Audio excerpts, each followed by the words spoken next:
तो दोस्तों, हम सभी जानते हैं कि प्राइम मिनिस्टर मोदी का इस समय फ्रांस विजिट चल रहा है और इस दौरान वो फ्रांस की राजधानी पेरिस पहुंच चुके हैं और वहां पर उन्होंने तय कार्यक्रमों के अनुसार वहां की बेस्टल डे परेड में मुख्य अतिथि के तौर पर भाग लिया। इसके साथ साथ मैं आपको बता दूं कि प्राइम मिनिस्टर मोदी को फ्रांस का सर्वोच्च नागरिक सम्मान भी दिया गया और इस सम्मान को फ्रांस में कहा जाता है लीजन ऑफ ऑनर। ऐसा सम्मान पाने वाले प्राइम मिनिस्टर मोदी भारत के पहले प्राइम मिनिस्टर बनते हैं जिन्हें फ्रांस के द्वारा ये सर्वोच्च नागरिक सम्मान दिया गया है। इसके अलावा दोस्तों, भारत और फ्रांस के बीच में कई और सारी चीजों को लेकर समझौते हुए हैं, कई सारी चीजों को लेकर बातचीत बनी है। इसमें दोस्तों काफी लंबे समय से फ्रांस के साथ रफाल डील के बारे में बात चल रही थी।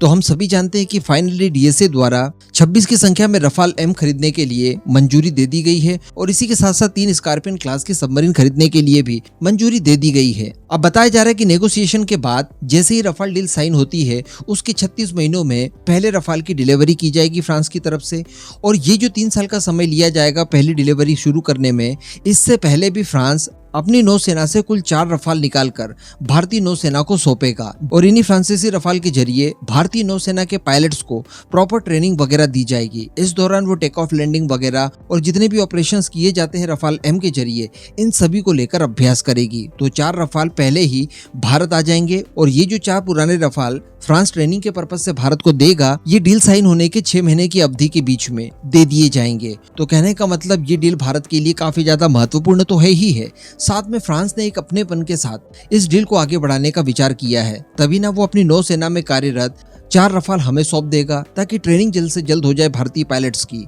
इसके अलावा दोस्तों कुछ और महत्वपूर्ण पहलुओं के ऊपर बात करें, इसमें एक निकल कर आ रहा है वीजास को लेकर। तो वैसे तो अमेरिका, ब्रिटेन, कनाडा या फिर ऑस्ट्रेलिया के जितने भारतीय स्टूडेंट फ्रांस नहीं जाते, लेकिन अब जो सहूलतें दी जा रही है फ्रांस की तरफ से, इसको देखने के बाद डेफिनेटली कहा जा सकता है कि इन फ्यूचर फ्रांस के अंदर भारतीय छात्रों की संख्या कई गुना ज्यादा बढ़ जाएगी। अभी की अगर बात की जाए तो लगभग 6000 भारतीय छात्र फ्रांस में पढ़ाई कर रहे हैं और ये डाटा जो मैंने अभी आपको बताया ये वर्ष 2021-22 का है, जिसमें से बताया जा रहा है कि सबसे ज्यादा यानी 70% छात्र मैनेजमेंट की पढ़ाई करने के लिए फ्रांस पहुंचते हैं। अब अभी तक की अगर बात की जाए दोस्तों, तो भारतीय समुदाय के छात्रों को फ्रांस में 2 साल का पोस्ट स्टडी वीजा दिया जाता था, यानी आपकी पढ़ाई कंप्लीट होने के बाद भी आप 2 सालों तक अतिरिक्त फ्रांस में रह सकते हैं। लेकिन दोस्तों अब बताया जा रहा है कि फ्रांस की तरफ से एक महत्वपूर्ण निर्णय लेते हुए इस बात का फैसला लिया गया है कि भारतीय छात्रों को पोस्ट स्टडी अब 2 साल का नहीं बल्कि 5 सालों का वीजा दिया जाएगा। तो अल्टीमेटली ये फ्रांस के अंदर आपको भारतीय ज्यादा नजर आने वाले हैं। जी हाँ,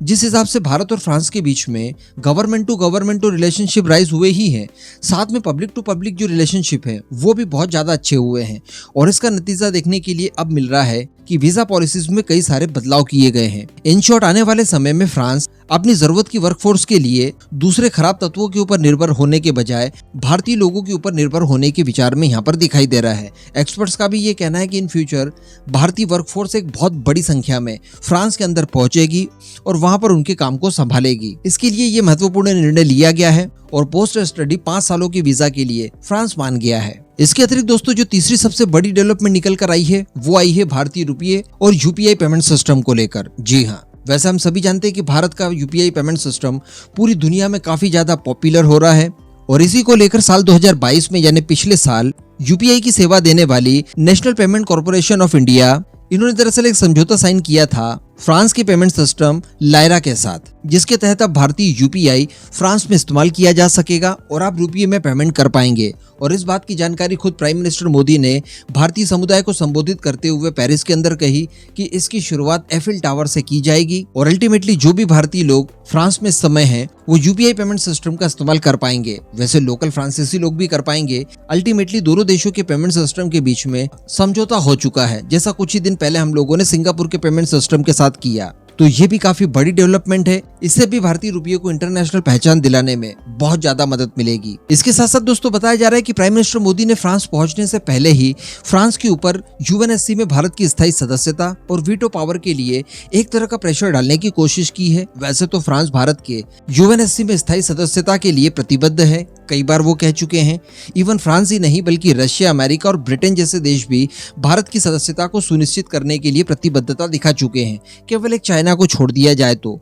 लेकिन इसी दौरान खबर निकल कर आ रही है कि प्राइम मिनिस्टर मोदी ने फ्रांस पहुंचने से पहले ही एक फ्रांसीसी न्यूज़पेपर को इंटरव्यू दिया। काफी जाना माना न्यूज़पेपर है जिसका नाम है लेस इकोस और इस इंटरव्यू के दौरान प्राइम मिनिस्टर मोदी ने ग्लोबल साउथ के अधिकारों को लेकर दुनिया के सामने प्रश्न खड़े किए कि हमेशा नजरअंदाज किया जा रहा है। इसके अतिरिक्त प्राइम मिनिस्टर मोदी ने कहा कि मैं भारत को ग्लोबल साउथ के साथ मजबूत कंधे से कंधा मिलाते हुए देखना चाहता हूं। इसके अतिरिक्त यूएनएससी में स्थायी सदस्यता की बात की प्राइम मिनिस्टर मोदी द्वारा, और आगे उन्होंने कहा कि पश्चिमी देशों ने हमेशा से ही ग्लोबल साउथ के अधिकारों को लंबे समय तक नकारते रहे और इस वजह से ग्लोबल साउथ के दर्द को पूरी दुनिया अभी तक नहीं देख पाई है। इसे अब देखने और समझने का समय आ चुका है और साथ ही भारत को यूएनएससी में सदस्यता दी जाए, क्योंकि आप दुनिया के सबसे ज्यादा आबादी वाले देश को भला कब तक नजरअंदाज कर पाएंगे। इसके साथ साथ प्राइम मिनिस्टर मोदी ने कहा कि दुनिया के साथ भारत ग्लोबल साउथ को एक ब्रिज के माध्यम से जोड़ना चाहता है। तो अल्टीमेटली ये जो यात्रा है फ्रांस की, ये काफी ज्यादा महत्वपूर्ण है भारत के पॉइंट ऑफ व्यू से। कुछ और चीजें भी निकल कर आएगी जो मैं आपको समय समय पर वीडियो के माध्यम से सूचित कर दूंगा। इस पूरे मुद्दे पर अब आपका जो भी मानना हो नीचे कमेंट करके जरूर बताइएगा।